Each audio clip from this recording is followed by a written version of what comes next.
on board Dharmesh Kant into the conversation, head equity research at Cholamandalam Securities. Uh, Dharmesh, I wonder what you make of the kind of move that Engineers India has had in particular. Of course, BofA's interest in Engineers India is one piece of the news, but the last couple of days, the stock has done extremely well for itself. 12.5% higher yesterday, I believe a double-digit return even on Friday that the stock clocked. Takes the stock into another orbit. Is this a space which you're liking? I'm not sure if you track it. Do you have a view?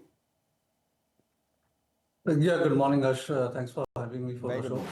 morning. Yeah, I mean, this is just, some MNC brokerage, report and some buying out there. It's a very liquid counter, so small buying can support the stock price, and there are no sellers. So it's a kind of a scenario where a technical trade is played out. We are not interested in the space because as far as exploration and production of oil and gas, the entire theme is concerned, I think it's headed for a sunset clause over the next 10 to 15 years. So in between trades can happen. And look at Engineers India, I mean, the 3 months or 6 months back, the type of stock price damage it was witnessing.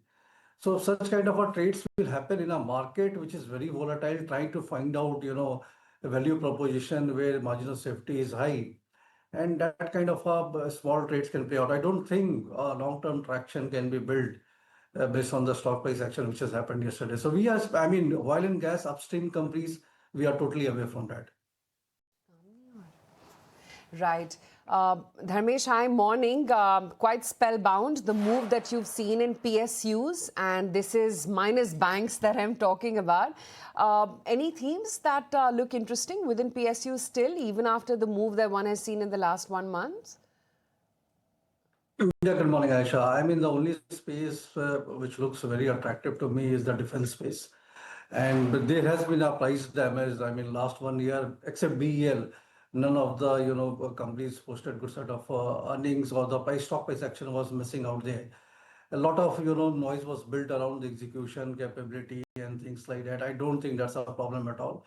The case in point being Hindustan Aeronautics, which we have been liking for quite some time, and the order book has been quite robust. Execution, seeing the kind of numbers they reported for Q3, which was even ahead of all expectation. I thought the numbers would be muted, having regard to the fact that GE 414 engines were not supplied to them for the Tejas making, which is now quite in flow. So I think going by the size and the transfer technology which is happening with most of these companies, going forward next 2 3 years, they are going to surprise you quite a bit on the execution capability and the margin front. So our own senses, HL will post around 30 to 33% kind of operating margin with 15 to 20% kind of a revenue impact trajectory going forward. Again, this company is available as at 29 times, 30 times 1 year forward PE multiple, with almost 20, 25 times kind of an ROE, with a stable 30% kind of an operating margin, with order book visibility of around 6x. And people are saying this is expensive. So this is a kind of ideas which I find are disconnect with. And I think these are the pockets where strong traction will be there. So defense is one play which we have been liking from the PSU space. Other is the power space. Silently, if you see, the project execution is happening. They are commissioning power generation plants, and slowly things should start picking up there. NTPC Green Energy, which has been languishing for last 1 year, post the IPO listing, after the initial spurt, things have not been happening out there, but commissioning has been quite fast. And I think FY27, the PAT growth would be likely in the range of 30 to 33% kind of over FY26. That is one counter which one should be looking from a long-term perspective. Dharmesh, you spoke about defense. How do you look at these stocks given the fact that, on one hand, they have an order book of 3 to 5 years already with them? Now, the only thing which is left is execution and gradual, ramp up in terms of revenue growth and profitability there. Do you give that multiple to them despite the fact that it's a 5 to 7 year order book? Yeah, definitely, yes. I mean, what's the problem with the order book? Order book is given by the government of India. They have, allocated them ahead of the schedule, and this was already in the pipeline. I mean, this order book is not built in a 1 day. And it's more, I mean, the more the better the order book visibility is there, you have better, revenue and profitability laid out. And BEL numbers were excellent. 20% kind of a PAT growth was there in the BEL numbers for the quarter. And Q4 largely is very good quarters. Earlier, when the order book was not there, then cry was the government of India is not giving them enough orders. There is not spending happening. And when now it is happening, then the cry is why it is happening. The order book is so huge. So I think it's a stable environment. Policy environment is there. Quite a good run rate is laid out in front of you. And capital goods industry per se, last 20, 30 years, any period you take out, execution cannot exceed 15-17%. That's the best run rate for any capital goods manufacturing or a product manufacturing company can have, and that they are delivering.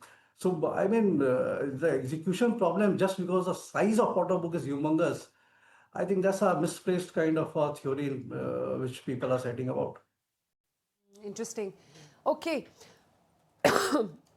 While we're on the subject, is the fact that you've got that Canada approval coming through for Lupin, but everything adds to the kitty, and therefore those two couple of positive announcements. Dharmesh, let me come to you with regard to IT, and IT has the street divided to a large extent, right? In fact, everyone we've been speaking to, every expert, they've been speaking about how it's not possible to set up solutions for large Fortune 500 companies without Indian IT and some of the larger Indian IT companies, that too. Which camp do you sit in, and how do you position yourself currently in the current environment where IT is concerned? Is it an opportunity to buy? Yeah, Harsh, I will take a minute to explain this. Yeah. See, look at IT companies before this Anthropic event. FY20, if you go in the Nifty 50 basket, they used to contribute around 72,000 odd crores of PAT. And FY25, it was around 110,000 odd crores. So around 30% kind of a move over 5-year period. During the same period, banking stocks used to contribute 71,000 crores of PAT, which has gone to 261,000 crores in the Nifty 50 basket. So the weightage in the entire earnings space has come down from 22% to 11% as we speak. So, Indian IT companies has been losing way out on the global arena as far as garnering business is concerned, and that was the concern. Last 3 years we have been tracking IT companies. Sometimes it is interest rate in US, sometimes it is discretionary spend. The fact remains that the growth was not coming. And with this kind of a disruption which is happening, I'm sure this will not play out in next quarter or 2 quarter. It will play out after a year or so, and they will be in further trouble even to maintain the present run rate on the earnings they are making. So that is a long-term story, structural play. So from structural perspective, last 2 years, we have never recommended IT stocks from an investment perspective, and thankfully we have been right on that call. Now coming to what should be done immediately at this current price. I think from short-term perspective, from a trading point of view, 3 months or 4 months, there is definitely a bounce into the IT counters, because let's not forget, when they announced the Q3 numbers, they will out their guidance even marginally. And when the Q4 numbers will be announced, the narrative will change that the things are not that bad. They have delivered better set of numbers, and that will have a traction of say 10% or 8%, in some companies 15% kind of an upside traction. That should be the end of it. So from trading perspective, immediate traders, hot money, chasing the basket, I think it's a buy right now. One can play that out for next 2 months. But if you are an investor, if you want to see the same story being repeated, which was happened, last 20 years, I have my own doubts. So I think there would be a very significant challenge for them to maintain the present run rate. So we are not into the investment cap. Okay, very interesting. And in fact, speaking at the summit in Bengaluru, Anthropic top boss Dario Amodei said that it is very essential to ensure that everyone share AI's benefits, and urged India to... Dharmesh, irrespective of what's playing out in the markets and, the consistent FI selling spree, the earnings recovery has been holding in good stead. And we saw a color of that play out in Q3. Basis that, what are your sector overweights, and should the markets fall further, any buys? Yeah, definitely. The earnings were actually very good. We did an aggregate of almost 600 companies, and if you remove the Nifty 50 out of the basket on aggregate basis, it was around 525 companies reported around 20% kind of an PAT growth, despite all labor code and one-offs into the place, and 9% it was sequential kind of a PAT growth. So they're the sectors which did fairly well, which I think the continuity will be there. One is the entire financial space, be it NBFC banks or NBFC, private banks, public banks, they all did pretty well set of earnings. And I think private banking space is where one should be looking into because all the economic tailwinds are flowing in. And they have been conservative for last 2 years, and some few companies where you're plagued by own their internal issues. But all is now behind. Going forward, I think Axis Bank, IndusInd Bank merit a good buying call out there. So that is one sector which we think will fairly do well. Metals is one space, despite its own share of volatility, it's likely to do well going forward as infra spending picks up. With this year completion as well as the next year budgetary allocation, there we like Hindalco and JSW Steel. Apart from that, automobiles, auto ancillary have been doing pretty well. The numbers were excellent. Even January numbers were quite encouraging, and our dealer check suggests Feb is also going strong for most of the automobile manufacturers. So this sector is also likely to do fairly well. So economy facing stocks, the main line economy companies are likely to perform well going forward. The only thing which one should be avoiding is the entire renewable energy space on solar PV modules. So all solar companies reported very strong set of numbers, but the visibility of growth going forward 2 year, 3 year down the line remains restricted, and incremental order flows are not that great as it was. So it's more of execution of the order backlog which they were having. So Wari, Vikram, and all should be avoided in the pipeline. So this is, I mean, the foray which we are looking. Pharma, Select, Lupin, excellent set of numbers last 3-4 quarters. I think the trajectory is likely to hold there. And specialty chemical, if you look at say Navin Fluorine, SRF, Aether Industry, Privi Chemical, they all came out with excellent set of numbers. Valuations are hit up, let them cool down. And in corrections, they are good to buy going forward. So this is the area where we are looking forward to. Interesting. Okay. And I wonder if, Dharmesh, what is it that you're expecting from the analyst day of Infosys? Because it's going to be a big one. It comes at a time also, at a very, very opportune time, where there are clear concerns with regard to how some of the traditional IT companies will evolve in terms of their business models. What are you expecting from that? Because that will likely drive the narrative with regard to IT, at least between today and tomorrow's trading session. Definitely, yes. I mean, nothing meaningful on the number front. Basically, it will be more of a talk show where soothing of nerves and their future trajectory, and they would be detailing out, trying to correlate how they are coping with the AI and what are the products and the offering. But see, I am a numbers guy, I'm a data person. So as far as the numbers or the deliverance on the profitability and growth is concerned, unless something disruptive happens, I find them very hard to cope up with the challenges which are going. We heard Anthropic. What he said clearly, you have to think 2 years forward rather than building where what has been left out, and that is where the challenge lies with Indian IT companies. They are still to come out with a product which the world has not offered. So unless that is being done, the pace at which things, and Anthropic was founded in 2021. In 4 years, they have shaken the entire world. Forget about Indian IT companies. The entire world is shaken by them. So such kind of a thing is expected from Indian IT companies going forward. I doubt anything on those lines will come out from this investment. Dharmesh, how do you look at some of the NBFCs, Manappuram, Muthoot? These are some of the key NBFCs and gold NBFCs which have been running up, and there's some correction that has happened to these stocks as well. See, gold loan financing NBFCs are in a very sweet spot. Firstly, their LTV is around 57-58%. That is what they lend. So NPA will never happen in such kind of companies. And volatility, I mean sentimental volatility because of a price correction in gold will keep on happening because of the valuations now which they are trading at. But structurally, I think gold financing is here to stay, and it's a long haul for which they are there. Fundamentally, also, we think the gold prices will inch up the next 5 years, 6 years. It will trend up only. It's not going to come down in a big way. So there, I think Muthoot Finance on a valuation metric stands a better choice as compared to Manappuram. Though Manappuram, your internal issues are getting resolved.